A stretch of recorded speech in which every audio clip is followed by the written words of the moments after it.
बहुत समय पहले एक गरीब लड़का रहता था जिसका नाम अलादीन था। अलादीन अपनी माँ के साथ रहता था।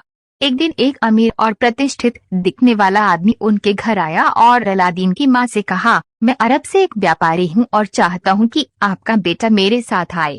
मैं उसे अच्छा इनाम दूंगा। अलादीन की माँ तुरंत सहमत हो गई।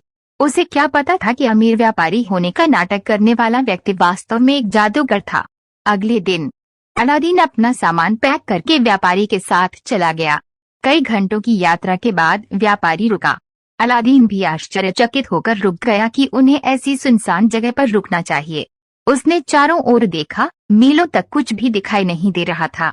व्यापारी ने अपनी जेब से कुछ रंगीन पाउडर निकाला और जमीन में फेंक दिया। अगले ही पल पूरा स्थान धुएं से भर गया। जैसे ही धुआं साफ हुआ, अलादीन को जमीन में एक बड़ा सा छेद दिखाई दिया। यह एक गुफा थी। व्यापारी अलादीन की ओर मुड़ा और बोला, मैं चाहता हूँ कि तुम इस गुफा के अंदर जाओ। वहाँ जितना सोना तुमने देखा होगा उससे कहीं अधिक होगा। जितना सोना चाहो ले लो। तुम्हें एक पुराना दीपक भी दिखाई देगा। कृपया उसे वापस ले आओ मेरे लिए। यहाँ ये अंगूठी ले लो, यह तुम्हारी मदद करेगी। अलादीन बहुत सशंकित था, लेकिन उसने जैसा कहा गया था वैसा ही करने का फैसला किया। वह पूरे समय ये सोचते हुए कि बिना मदद के बाहर निकलना मुश्किल होगा, खुद को गुफा में उतारा। अलादीन ने गुफा में प्रवेश किया और जैसा कि व्यापारी ने कहा था, उसने सोना, गहने, हीरे और अन्य कीमती सामान देखा। उसने अपनी जेबें भर ली। जब ये हो गया तो उसने दीपक की खोज की। वह कोने में पड़ा हुआ था, धूल से भरा हुआ और गंदा। उसने उसे उठाया और गुफा के द्वार की ओर भागा और व्यापारी से चिल्लाया, मेरे पास तुम्हारा दीपक है, क्या तुम कृपया मुझे बाहर निकाल सकते हो? मुझे दीपक दो, व्यापारी ने कहा।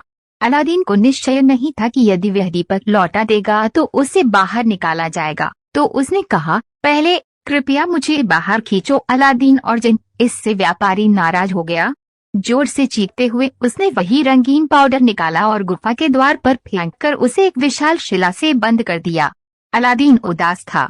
उसने सोचा, वो कोई अमीर व्यापारी नहीं था, वह निश्चित रूप से एक जादूगर था।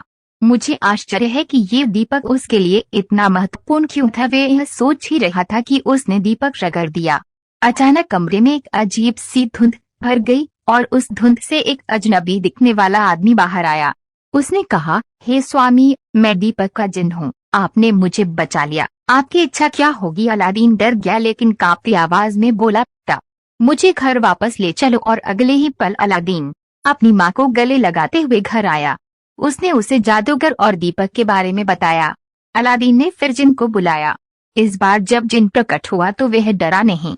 उसने कहा, जिन, मुझे महल चाहिए, पुरानी झोपड़ी नहीं। अलादीन और उसकी माँ को फिर से आश्चर्य हुआ कि उनके सामने एक शानदार महल था। वक्त निकल गया। अलादीन ने सुल्तान की बेटी से शादी की और बहुत खुश था। ऐसा हुआ कि दुष्ट जादूगर को अलादीन के अच्छे भाग्य के बारे में पता चल गया। वह अलादीन के महल में पुराने दिए बदलकर नए दिए देने का बहाना करके आया। अलादीन की पत्नी राजकुमारों को अलादीन के लिए दीपक की कीमत का पता नहीं था और उसने जादूगर को इंतजार करने के लिए बुलाया। जैसे ही जादूगर ने दीपक देखा, उसने उसे राजकुमारी के हाथ से छीन लिया और रगड़ दिया। जिन प्रकट हुआ, आप मेरे स्वामी हैं और आपकी इच्छा ही मेरी आज्ञा है, उसने जादूगर से कहा। जादूगर ने आदेश दिया, अलादीन के महल को यहाँ से दूर विशाल रेगिस्तान में ले जाओ। जब अलादीन घर आया तो न तो महल था और न ही राजकुमारी। उसने अनुमान लगाया कि ये अवश्य ही कोई दुष्ट जादूगर है जो उससे बदला लेने आया है। सब कुछ खत्म नहीं हुआ था। अलादीन के पास एक अंगूठी थी जो जादूगर ने उसे दी थी। अलादीन ने वो अंगूठी निकाली, रगड़ी। एक और जिन प्रकट हो गया। अलादीन ने कहा, मुझे मेरी राजकुमारी के पास ले चलो जल्द ही। अलादीन अपनी राजकुमारी के साथ अरब में था। उसने अपना दीपक जादूगर के बगल वाली मेज पर पड़ा हुआ पाया। इससे पहले कि जादूगर प्रतिक्रिया कर पाता, अलादीन ने दीपक की ओर छलांग लगाई और उसे पकड़ लिया। दीपक हाथ में आते ही अलादीन ने उसे रगड़ दिया। जिन फिर प्रकट हुआ और बोला, मेरे मालिक अलादीन, आपकी दोबारा सेवा करना वास्तव में अच्छा है। आप क्या चाहते हैं? अलादीन ने कहा, मैं चाहता हूँ कि आप इस जादूगर को दूसरी दुनिया में भेज दे ताकि वे कभी किसी को नुकसान न पहुंचाए। अलादीन की इच्छा पूरी की गई। दुष्ट जादूगर हमेशा के लिए गायब हो गया। जिन अलादीन राजकुमारों और महल को वापस ले गया। वह जीवन भर अलादीन के साथ